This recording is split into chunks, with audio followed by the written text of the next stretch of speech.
Hello and welcome to the Infobotts Podcast. This is episode number 10. And I am your host, author Frederick Fishman. And today and every day we are sponsored by me. For links to all of my books, apparel, gear, go to my main Infobotts website at infobotts.com.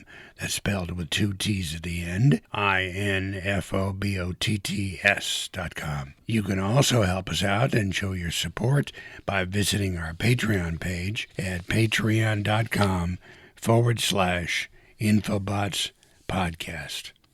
Okay, let's get started.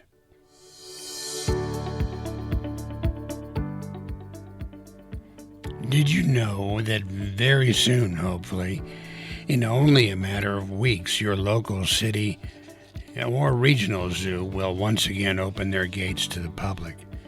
Animals from around the world will be available for viewing in, hopefully, natural habitats and enclosures. I've always been fascinated with the animal world, and with 8.7 million species of animals inhabiting our Earth with us as neighbors, there is so much to learn about them and their lives. I was so intrigued that I decided to write a 12-volume set of books called Visit the Zoo, with descriptions of over 120 animals. Those books, by the way, are available in print and Kindle on Amazon and also in audiobooks at audiobooks.com.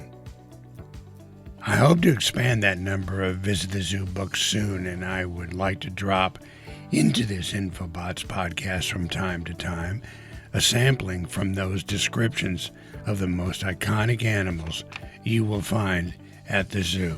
So stay tuned for that. But first, let me give you a little backstory about zoos to kick off this animal series. If you visit most any zoo in the world, you will notice that sometimes the different sections of the zoos are divided up into animal groups, like mammals or reptiles or birds or small animals, and even marine animals such as fish. Sometimes they're divided up into the animal groups that live on different continents, like North America, South America, Australia, Europe, Asia, Africa, and even Australia. But what is amazing is how you might find zoos that specialize in just one group or species. Like marine animals, those are called aquariums. If they specialize in birds, they may be called aviaries. Zoos, or menageries as they used to be called long ago, have been around for some time.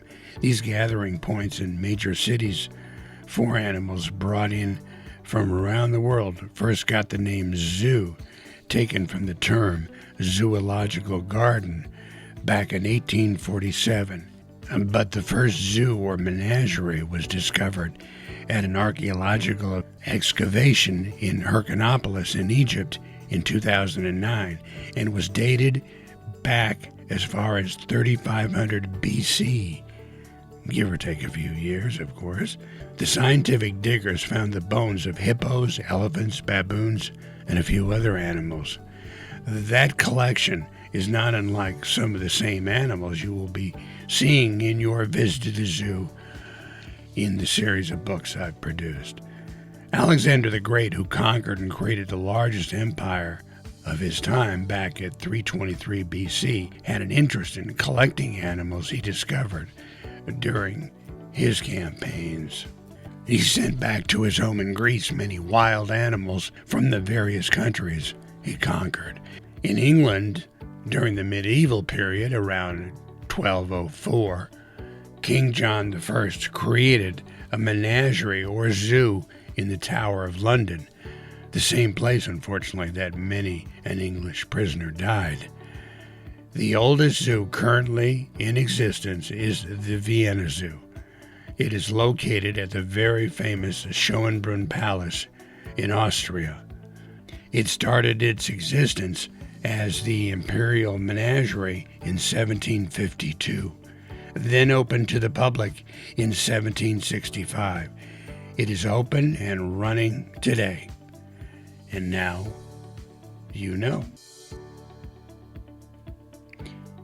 And thank you for listening. We hope you will support our efforts to bring you this daily Infobotts podcast.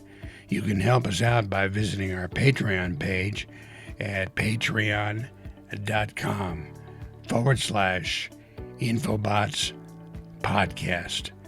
Join us again for another episode of the Infobotts Podcast.